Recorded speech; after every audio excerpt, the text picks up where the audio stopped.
কাউকে জীবন থেকে সরিয়ে দেওয়ার প্রথম লক্ষণ হলো কথা না বলা। কাউকে জীবন থেকে সরিয়ে দেওয়ার দ্বিতীয় লক্ষণ হলো ব্যস্ত আছি, পরে কথা বলছি। এরপর আরও দেখবেন কত অজুহাতের আর শেষ নেই।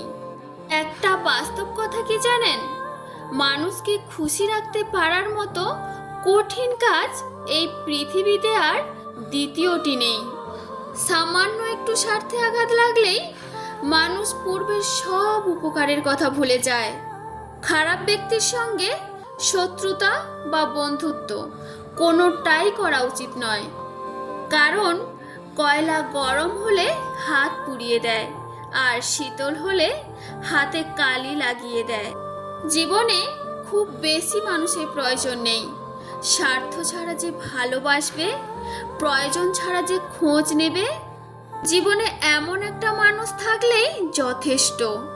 প্রতিশোধ নেবার কোনো প্রয়োজন নেই, শুধু চুপচাপ বসে অপেক্ষা করো। যারা তোমাকে আঘাত করেছে তারা নিজেরাই শাস্তি পাক। আর তুমি যদি ভাগ্যবান হও তাহলে তুমি তা নিজের চোখেই দেখতে পারবে। নত হলে যদি সম্পর্ক গভীর হয় তাহলে নত হও, কিন্তু প্রতিবার যদি তোমাকেই নত হতে হয় তাহলে থেমে যাও। কারণ ভালোবাসার স্থান বুকে, পায়ে নয়।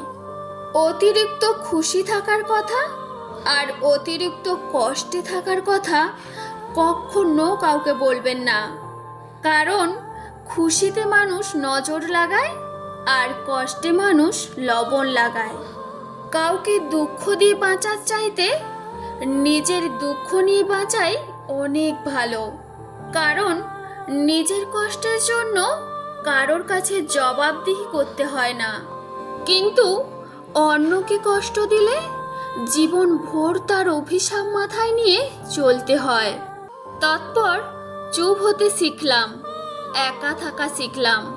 কেউ গুরুত্ব না দিলে গুরুত্ব পাওয়ার আশাটাও বাদ দিলাম।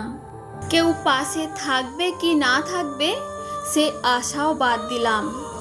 কারোর কথায় মন খারাপ করাটাও বাদ দিলাম। তারপর জীবন এখন অনেক সুন্দর। আজকের ভিডিওটি আপনাদের কেমন লাগলো অবশ্যই কমেন্ট করে জানিও। ভিডিওটি ভালো লাগলে ভিডিওটিতে একটি লাইক করে ভিডিওটি শেয়ার করবেন। আর যারা ফার্স্ট টাইম ভিডিও দেখছো প্লিজ চ্যানেলটি সাবস্ক্রাইব করে পাশে থেকো। সবাইকে ধন্যবাদ ও অনেক অনেক ভালোবাসা।